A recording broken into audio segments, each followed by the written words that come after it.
video I will be talking about the classification of thyroid inhibitors, the mechanism of action of each of these drugs that are grouped under thyroid inhibitors, and the differences between two important thyroid inhibitors, that is Propylthiouracil and Carbimazole. So these are grouped under thioamides and they are anti-thyroid drugs. So let's start off with the classification of thyroid inhibitors.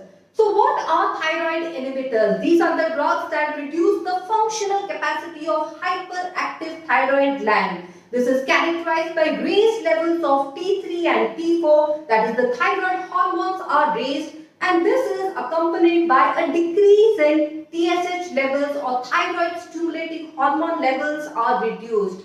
The thyroid inhibitors includes drugs that inhibit the thyroid hormone synthesis. There are drugs that inhibit the release of thyroid hormone, and also there are drugs that destroy the thyroid tissue, thus decreasing the T3, T4 levels, helping to control the symptoms of hyperthyroidism. So radioactive iodine, iodine 131, causes destruction of the thyroid tissue and help to control the symptoms of hyperthyroidism. The thyroid inhibitors includes drugs that inhibit the synthesis, release of thyroid hormone, and radioactive iodine, that is iodine 131. So to know the drugs that inhibit thyroid hormone synthesis and the mechanism of actions of these drugs, it is important to understand the various steps of synthesis of thyroid hormone and the release into the blood circulation.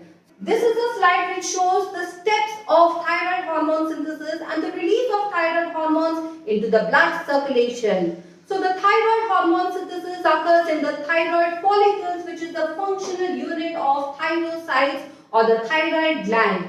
The thyroid hormones are synthesized from iodide. So there is uptake of iodide. The hormones are synthesized. They are stored in the thyroid follicles in the lumen as colloid.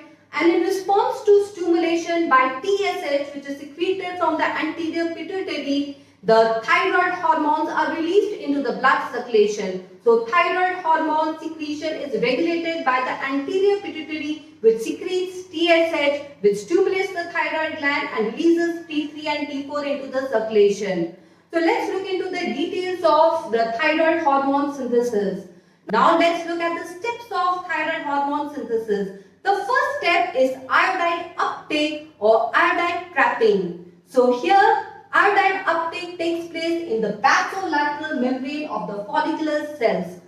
Iodide concentration in the blood circulation is low, but the follicular cells have an active transport process. There is a symporter which is known as sodium iodide symporter, which helps to transport iodide from the blood circulation into the follicular cells. So this is an active transport process which requires energy, and this energy is derived from sodium potassium ATPase. Now once iodine enters the follicular cells, it is carried across the apical membrane with the help of another transporter which is known as pendrin.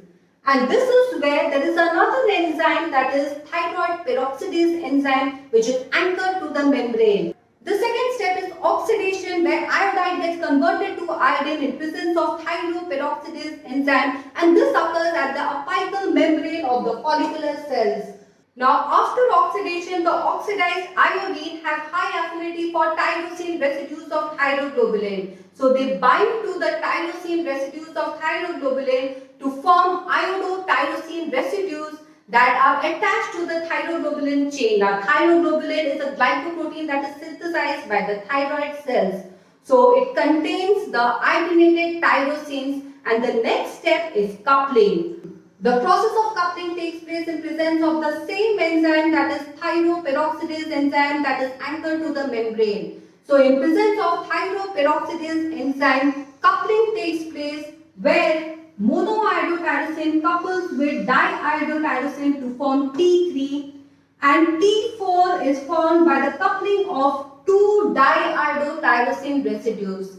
In the process of coupling, one monoiodotyrosine combines with diiodotyrosine to form T3 and two diiodotyrosine forms T4. Also keep in mind that the process of oxidation and coupling is catalyzed by the same enzyme, that is thyroperoxidase enzyme, that is present at the apical membrane. Now once the thyroid hormones are synthesized, they are stored as colloid inside the lumen of the thyroid follicles. So it is stored as colloid, it is incorporated in the thyroglobulin molecule and it is stored in the follicular lumen. The next step is the release of thyroid hormones into the circulation, and the secretion of thyroid hormones is controlled by the hypothalamic pituitary thyroid axis. So the anterior pituitary releases TSH, which in turn stimulates the thyroid gland. The thyroid follicles are stimulated and this causes release of T3 and T4 into the circulation. So the T3 and T4, which is incorporated in the thyroglobulin molecule, this is internalized by the follicular cells by the process of endocytosis. So by the process of endocytosis, the thyroglobulin molecule containing residues of iodinated tyrosine and the thyroid hormone is internalized into the follicular cells, and once it is inside the follicular cells, the lysosomal proteases causes degradation and release of thyroid hormones into the blood circulation. So the T4 is the predominant form of thyroid hormones that is released into the blood circulation. It strongly binds to the plasma protein and is transported. So T4 is the transport form or the circulating form of thyroid hormone, whereas T3 is the active form of thyroid hormone. It produces various pharmacological actions.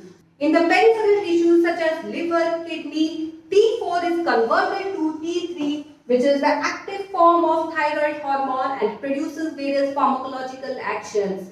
So a quick recap of the steps of thyroid hormone synthesis. The first step is iodine uptake or iodine trapping. The second step is oxidation of iodide to iodine, which in turn combines with tyrosine residues in the thyroglobulin, and the third is coupling, where iodinated tyrosine residues couple to form T3 and T4, which is released into the blood circulation. There are different classes of drugs that inhibit thyroid hormone synthesis and release.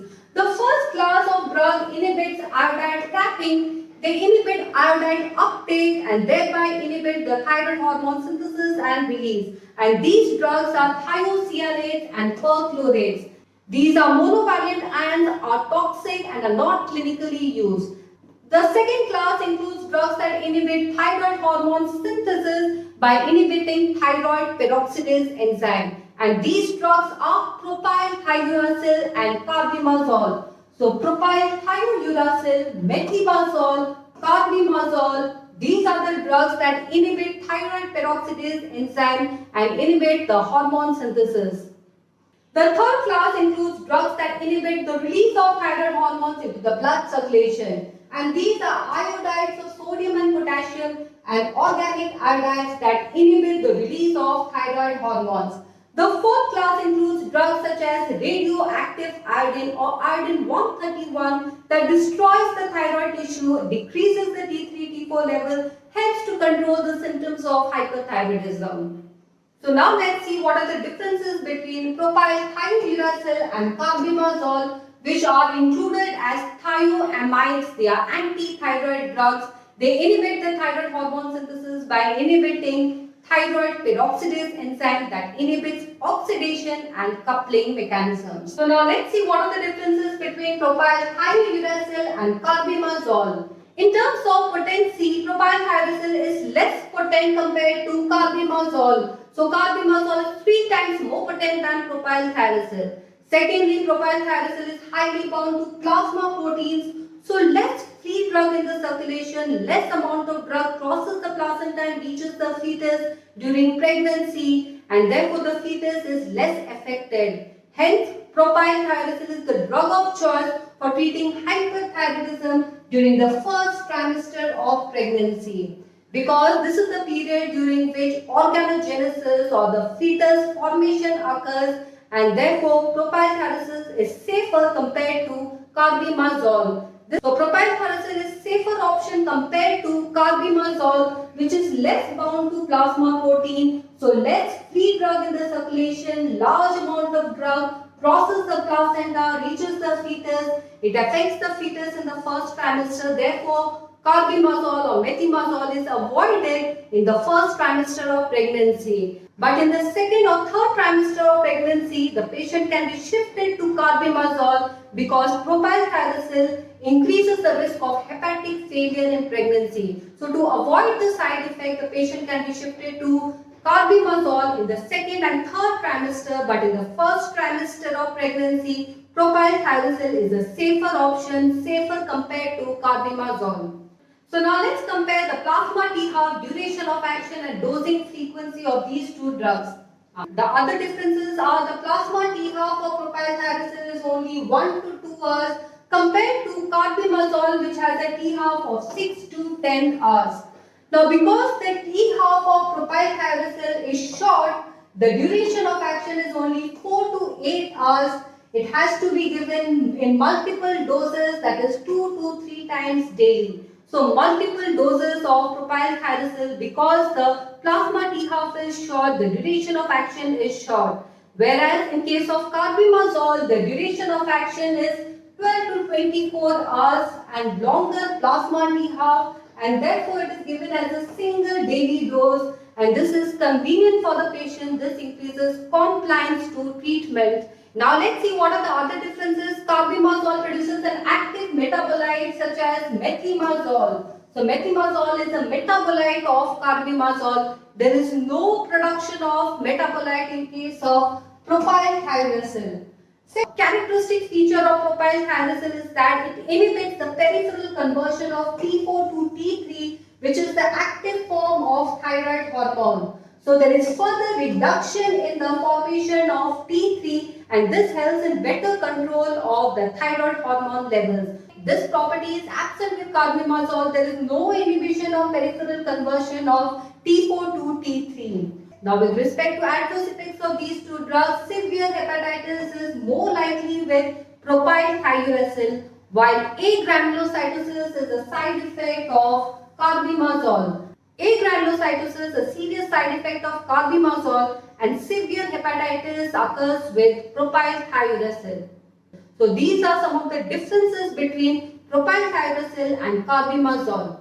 So in this video lecture, we have discussed the classification of thyroid inhibitors, the various drugs that are grouped as thyroid inhibitors, the mechanism of action, and the differences between propylthiouracil and carbimazole. If you find this video useful, please like, share and subscribe. Thank you so much for watching.